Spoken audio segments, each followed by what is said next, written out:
दोनों को मिले हुए 1 साल से ज्यादा हो गया था और दोनों अपने अपने घरों में भी मोबाइल फोन पर बात करते थे।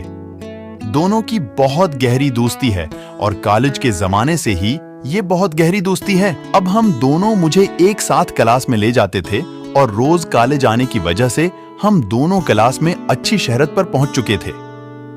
उन दोनों को एक साथ आते जाते देखकर क्लास के बहुत से लड़के लड़कियां उन दोनों के बारे में बहुत बड़ा भला कहते थे, लेकिन इन बातों से माधो को कोई फर्क नहीं पड़ा, क्योंकि माधो कहती थी कि हम दोनों सिर्फ अच्छे दोस्त हैं, उसे जो चाहे सोचने दो। हम उकठे कॉलेज आते हैं, अकठे जाते हैं और साथ रहते हैं। हम हमेशा ऐसे ही रहेंगे। मुझे उससे कोई फर्क नहीं पड़ता कि दुनिया के लोग क्या सोचते हैं। जैसे ही ये 3 साल का हुआ, आप सब आखिरी सेमेस्टर के लिए पढ़ रहे थे। मुबारकबाद देने के बाद आप सब इम्तिहान देने के बाद फारिग होने वाले हैं, लेकिन माधो को ये फिक्र होने लगी थी कि रमेश की दोस्ती के बगैर वो कॉलेज जाना भी नहीं चाहता था, अकेला छोड़कर एक कदम भी चलना चाहता था। आशीष मिश्रा का आखिरी इम्तिहान चल रहा था जब मधु रमेश से कहती है कि मुझे तुम्हारे बगैर रहने की आदत नहीं है। हमें कैसे पता चलेगा कि कॉलेज बंद हो जाएगा और अब कॉलेज में कोई क्लास लेने भी नहीं आएगा। मुझे तुम्हारा आदी हो गया है, मैं तुम्हारे बगैर नहीं रह सकता। रमेश उसे बताता है कि उसकी हालत भी बिल्कुल ऐसी ही है, क्योंकि हम पिछले 3 सालों से साथ रहते हैं, उकठे आते हैं, उकठे जाते हैं और क्लास में अकठे पढ़ते हैं। उसके अलावा कॉलेज के बाहर सत्ता घर में भी हम एक दूसरे से फोन पर बात करते हैं। जीरायसे में कॉलेज से फारिग होकर आप दोनों का एक दूसरे से मिलने का ख्वाब तकरीबन चुकनाचूर हो गया। वो दोनों इस बात से बहुत परेशान थे।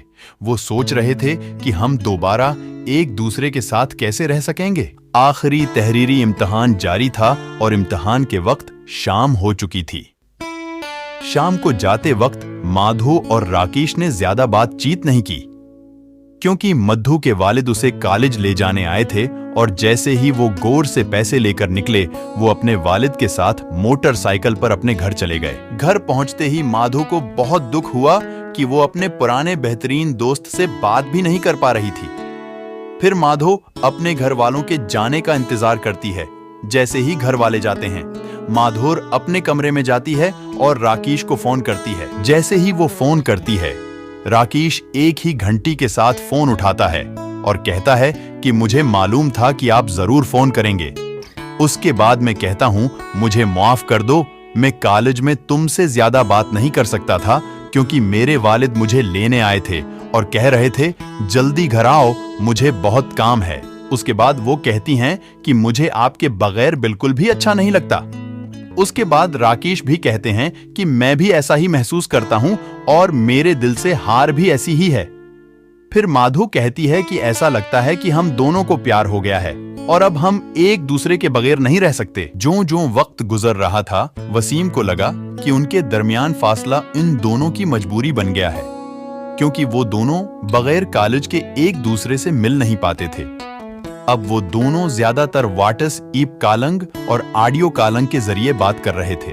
एक वक्त था जब तुम दोनों 24 घंटे बातें करते थे, क्योंकि तुम दोनों में से कोई भी उसके बगैर एक मिनट भी गुजारना पसंद नहीं करता था। उसके बाद एक दिन आप सोचेंगे कि क्या हम सारा दिन फोन पर ऐसे ही बातें करते रहेंगे। अब माधो का कहना है कि मेरे घर वाले मेरी शादी के लिए लड़की की तलाश में हैं। माधो का मजीद कहना है कि कुछ भी हो जाए, मैं किसी और से शादी नहीं करूंगी। मैं तुम्हें भूलना पसंद करता हूं। मैं जब भी शादी करूंगी, तुमसे ही शादी करूंगी। एक दिन मधु के वालिदैन माधो को बुलाकर कहते हैं कि बेटा देखो, मैंने तुम्हारे लिए एक लड़का चुना है। फाइल में ये उसकी तस्वीर है, एक नजर डालें और मुझे बताएं कि क्या ये आपके लिए सही रहेगी।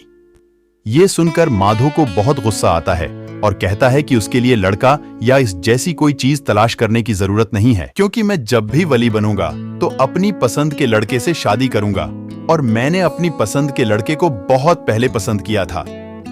मैं उसके बगैर एक मिनट भी नहीं रह सकता, एक सेकंड भी छोड़ दो।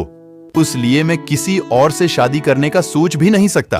फिर मैं अपने वालिदैन से भी रमेश के बारे में मुकम्मल मालूमात हासिल करता हूं और फिर उसके घर वाले रमेश को देखने उसके घर जाते हैं।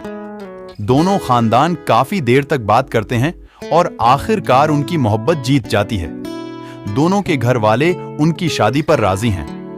हाँ, माधुर और